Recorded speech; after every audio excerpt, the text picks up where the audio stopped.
మనమందరం హిందూ సమాజాన్ని జాగృతం చేయాలి. ఏ విషయం మీద జాగృతం చేయాలి? ఈ ఆలయాల మీద గవర్నమెంట్ యొక్క పెత్తనం ఏమిటి, దాని నుంచి మనం విముక్తి పొందాలంటే ఏం చేయాలి?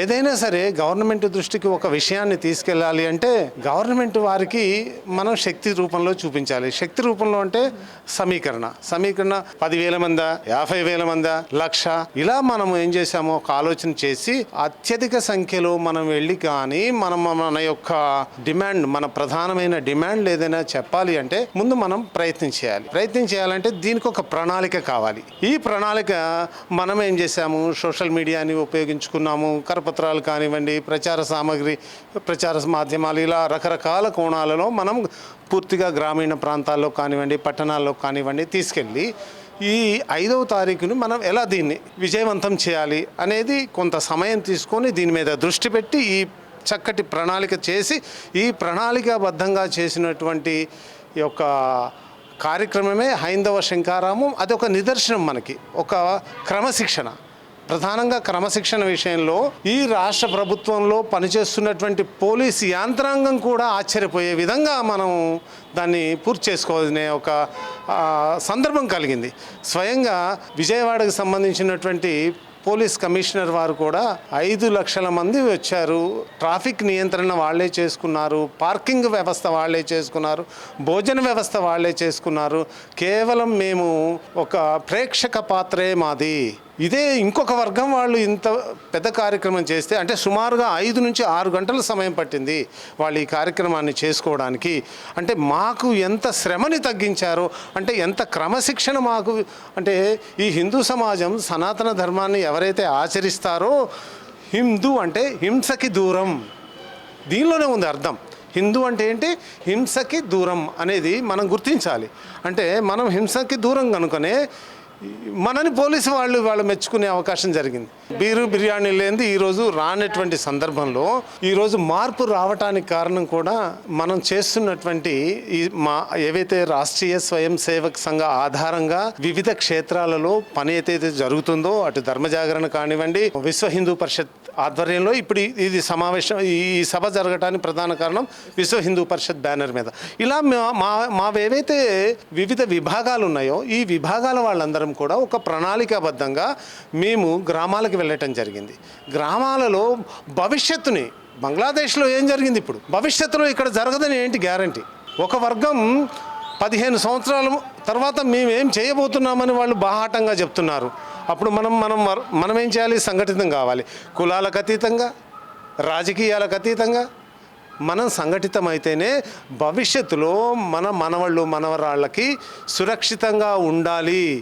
ఈ విధంగా మనము గ్రామాలలోకి అటు దేవాలయాల ఆధారంగా కానివ్వండి, స్వామీజీల ఆధారంగా కానివ్వండి, లేదా ఆర్గనైజేషన్ ఉంటాయి, కొన్ని దేవాలయాల కమిటీలు ఉంటాయి, ఇట్లా రకరకాలుగా మనకి హైందవ సోదరులు ఎక్కడైతే ఉన్నారో ఏ విధంగా హిందూ శక్తిని మనం సంఘటితం చేయాలో ప్రతి అంశాన్ని మేము వదలకుండా ప్రతి దాన్ని మాకు ఎక్కడ అవకాశం ఉందో దాన్ని అందిపుచ్చుకొని మేము వెళ్ళడం జరిగింది.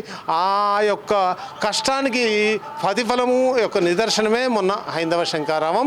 ఇంతమంది సమీకరణ మీరు అనవచ్చు, మేము ఎక్కడ కూడా ఏం చేయలేదు. వాళ్ళే స్వయంగా సమీకరించుకొని వాళ్ళే బస్సు బుక్ చేసుకొని ఇలా రావడం జరిగింది.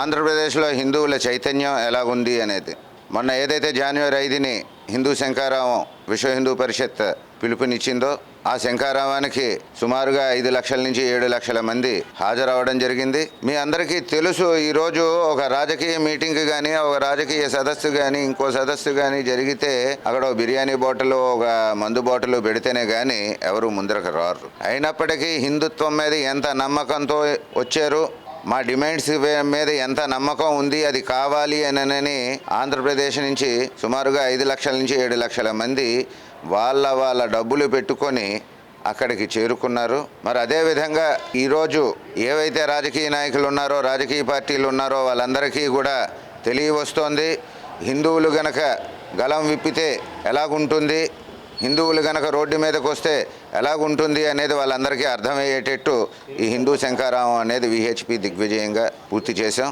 మరి ఇంకా మా డిమాండ్స్ పూర్తయ్యేంతవరకు కూడా ఈ రకంగానే వాడవాడా కూడా మేము రకరకాల సభలు, ఉద్యమాలు కూడా చేయడానికి ముందంచగానే ఉంటాము. వెనకంజ వేసేటువంటి ప్రసక్తే ఉండదు అని చెప్పి తెలియజేస్తున్నాను.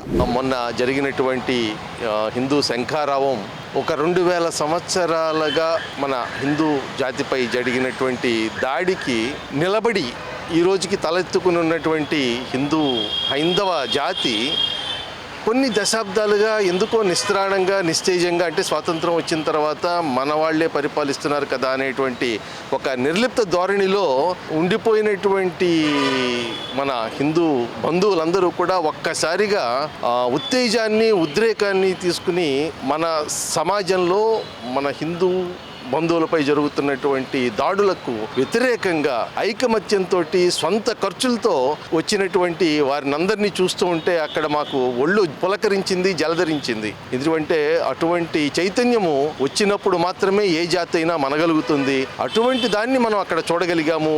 ఇంచుమించుగా ఒక 5-6 లక్షల పైనే జనము తండోపతండాలుగా సొంత ఖర్చులతోటి ట్రైన్లు, బస్సులు, కార్లు, బైకులు వేసుకుని రావడాన్ని చూస్తుంటే మాకెంతో ఆనందం కలిగిందండి.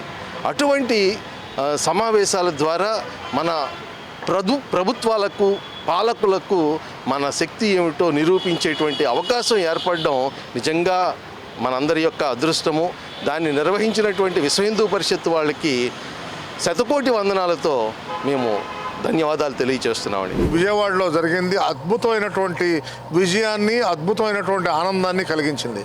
శంఖారావంలో ప్రజలు క్రమశిక్షణ కలిగిన సైనికుల్లాగా వచ్చారు. కారణం ఏంటంటే విశ్వ హిందూ పరిషత్ సంబంధించినటువంటి వివిధ రకాలైనటువంటి నాయకులు ఎవరైతే ఉన్నారో 6 నెలల ముందు నుంచి శంఖారావాన్ని సక్సెస్ చేయాలనే ఉద్దేశంతో ప్రతి గ్రామంలో ఒక మీటింగ్ ఏర్పాటు చేసి విశ్వ బంధువులు, హిందూ బంధువులందరినీ ఒక చోట చేర్చి, అయ్యా మీరందరూ రావాలి, ఇది మన ఇంట్లో పెళ్లి లాంటిది, మీరు మన సొంత కార్యక్రమం, దీన్ని తప్పకుండా మీరు రావాలి అని వాళ్ళకి చెప్పటం.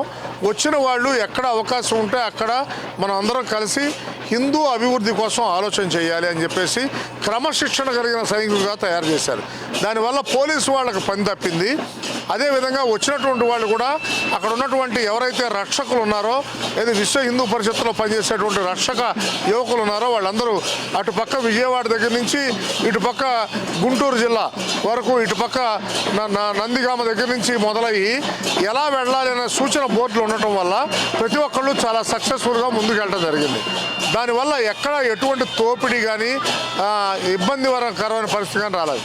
జనరల్గా 1,00,000 మంది వస్తారని కోరుకున్నారు. 1,00,000 మంది కాస్త 2 లక్షలు అయింది, 2 లక్షలు కాస్త 3 లక్షలు అయింది, తర్వాత 4 లక్షలు అయింది. 5 లక్షల మందికి పైగా జనాలు వచ్చి, ఎవరు కూడా క్రమశిక్షణ కలిగిన వ్యక్తుల్లాగా వచ్చి, వాళ్ళకి ఎక్కడా కూడా భోజనం వ్యవస్థలో ఇబ్బంది లేదు, వాళ్ళ ప్రయాణ వ్యవస్థలో ఇబ్బంది లేదు, వాళ్ళ యొక్క ఆరోగ్యం అన్ని విషయాల గురించి బ్రహ్మాండమైనటువంటి అవగాహనతో విశ్వ హిందూ పరిషత్తు ఎంతో చేసింది. ఇలాంటివి ప్రతి రాష్ట్రంలో అవసరం. ఇది విశ్వవ్యాప్తంగా హిందూ సమాజాన్ని బలోపేతం చేయడానికి చేసినటువంటి కృషి. దీన్ని తప్పకుండా ప్రతి ఒక్కళ్ళు కూడా సొంతంగా భావించి దీన్ని అభివృద్ధి పథంలో తీసుకెళ్లాల్సిన అవసరం ఎంతో ఉందనేసి తప్పకుండా నేను ప్రతి ఒక్కరిని ప్రార్థిస్తున్నాను. విజయవాడలో 5వ తేదీన హైందవ శంఖారావం అత్యంత వైభవంగా చరిత్ర సృష్టించే విధంగా విశ్వ హిందూ పరిషత్ ఆధ్వర్యంలో చాలా చక్కగా జరిగింది. సుమారు 5 లక్షల మంది అందరూ కూడా, హిందూ బంధువులు అందరూ కూడా స్వచ్ఛందంగా తరలివచ్చారు.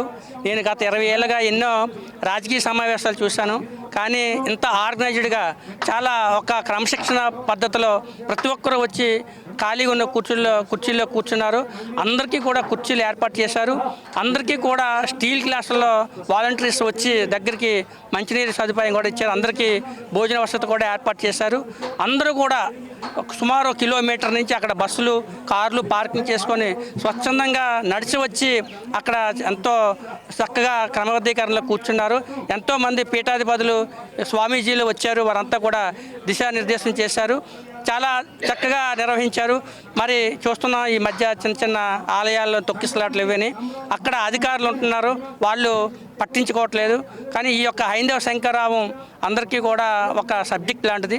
అందరూ కూడా దాన్ని ఆచరించి ఆ యొక్క ఆర్గనైజర్స్ అందరినీ కూడా ఏ విధంగా చేశారో తెలుసుకొని ఆలయాల దగ్గర ఇటువంటి పుష్కరాల దగ్గర కూడా తొక్కిసలాటలు జరగకుండా ప్రాణాలు పోకుండా కాపాడాల్సిన బాధ్యత అధికారులపై ఉందని తెలియజేసుకుంటున్నాను. 5వ తారీఖుని హైందవ శంకరావం విజయవాడ మేము కూడా వెళ్ళడం జరిగింది. నా జీవితంలో ఎప్పుడు కూడా ఇంత గ్రాండ్గా అంటే క్రమశిక్షణగా మేము వెళ్ళిన వెహికల్ పార్కింగ్ మాకు ఎక్కడ పెట్టాలనేది చూపించి, తర్వాత మేము ఎక్కడికి క్యూ లైన్లో వెళ్ళాలనేది చూపించి, మాకు సీట్లు ఆర్గనైజేషన్ కూర్చోబెట్టి మా దగ్గరకే మంచినీళ్ళు వసతి అవనివ్వండి, తర్వాత మజ్జిగ ప్యాకెట్లు అవనివ్వండి, అన్నీ చాలా చక్కగా చాలా బాగుంది.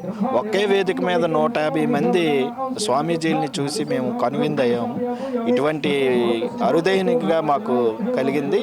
ఈ ఆర్గనైజేషన్ విశ్వ హిందూ పరిషత్ వారు పబ్లిక్ డిసిప్లిన్గా అంటే 5 లక్షల మంది సుమారు వచ్చి, మేము కొంచెం తొందరగా వెళ్ళేటప్పటికి బస్సులు ఇంకా వస్తున్నారండి. అప్పటికే 3:30-4 అయిన టైంలు కూడా ఇంకా జనాలు వస్తున్నారు. సుమారు 5 లక్షల మంది వచ్చి ఉంటారని మేము అంచనా. వచ్చిన వాళ్ళందరూ కూడా క్రమశిక్షణగా ఎవ్వరు కూడా వాళ్ళు కేటాయించిన సీట్లో ఉన్నారు. బ్యాక్ సైడ్ కూడా అలా నించొని మొత్తం ఆ మీటింగ్ అయ్యేంత వరకు కూడా అందరూ వెయిట్ చేసి చాలా చక్కగా క్రమశిక్షణగా ఉన్నారు. ఇటువంటి చూడటం మా జీవితంలో అరుదుగా ఉంటుందని మేము అనుకుంటూ, ఇటువంటి ఇంత క్రమశిక్షణ గల మీటింగ్ ఏర్పాటు చేసిన విశ్వ హిందూ పరిషత్ వారికి ప్రత్యేకమైన ధన్యవాదాలు తెలియజేసుకుని నమస్కారం.